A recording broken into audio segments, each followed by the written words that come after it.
So I'm making this video regarding the recent controversial sit down that Brittney Griner had regarding whether transgenders should be allowed to play in the WNBA. This is a photo of Brittney Griner from years ago with Brittney Griner's shirt off. Now, I did make a little short video questioning Brittney Griner's actual gender, and I had a conversation with this white woman on Twitter, and she posed a very interesting question. She said, when have you ever seen a biological female play basketball with her shirt off? And on that picture to the right, there is Brittney Griner with Brittney Griner's shirt off. I don't want to call Brittney Griner a he or she because I truly don't know. I don't see no breast at all.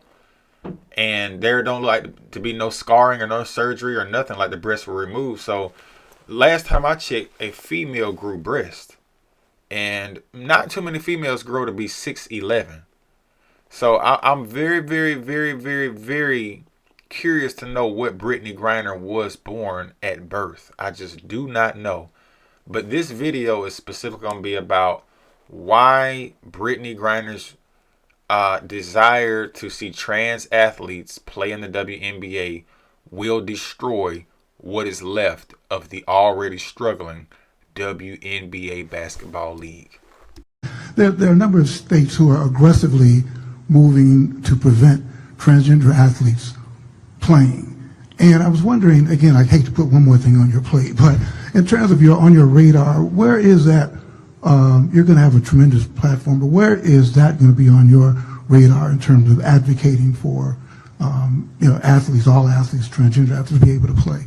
Oh, I mean that ranks high on the list of things that I'll be fighting for and speaking up against. You know, everyone deserves the right to play. Everyone deserves the right to come here, sit in these seats, and feel safe and not feel like there's a threat or they can't be who they are or like it's just all eyes on them. So I think it's a crime, honestly, to separate someone for any reason.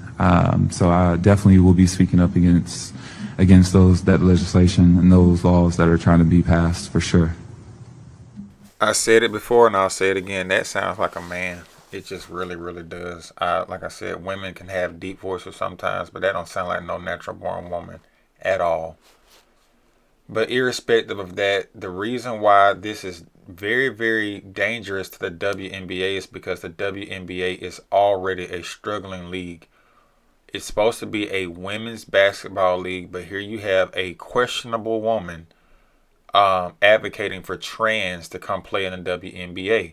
A lot of women are not with the whole trans women invading women's sports. A lot of women don't want it. A lot of women just scared to speak up about it because they don't want to get canceled or face the backlash or get ostracized. But in reality, a woman cannot compete against a man. It's just not biologically possible.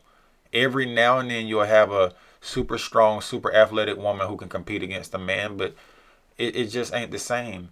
And women already don't even support the league. It's supposed to be a league for women, and women don't even watch the WNBA or go to the games like that. The WNBA makes about $60 million a year, which is a drop in the bucket compared to the NBA, which brings in what, 8 to 10 billion with a B, $billion a year. Those two players on your screen right now, Steph Curry and LeBron James, make more money per year than the whole entire WNBA league. I mean, it's asinine to me that this person, this Brittney Griner dude, chick, whatever Brittney Griner is, I hope the truth comes out at some point, is advocating for the destruction of if transgenders start playing in the WNBA, it's over with for the WNBA. People are not going to watch it. The people that do watch it are no longer going to watch it. It's going to be game over. You might as well pull the plug on the league because it's already struggling to survive. It's already struggling to stay afloat. It's already experiencing poor viewership. It's just not a very popular brand. It's not, You know, if it wasn't for the NBA helping to subsidize it, it wouldn't exist. It just wouldn't. And I'm an advocate for women's sports. I actually find women that play sports and athletic women sexy. I like athletic women. I love it. I really do. I think athletic women are awesome. However, um, the league is just not a very profitable league. The league actually loses money every year. It does. And I don't know, man. If depending on what happens with Brittney Griner over the next few years, if there's some revelation about who Brittney Griner really is, I'm not saying it's true. I'm just making a assumption. I'm hypothesizing. I'm just thinking. I'm just kind of putting some thoughts together. But let's just say Brittney Griner did come out as a biological born male.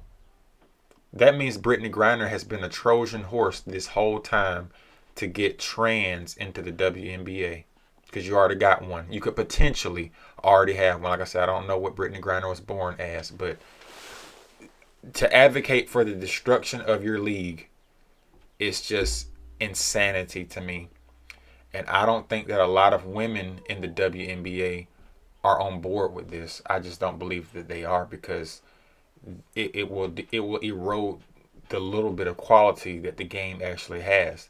These women deserve to compete against real women. These women deserve to not be competing against biological men with loads of testosterone and stronger bones and a faster.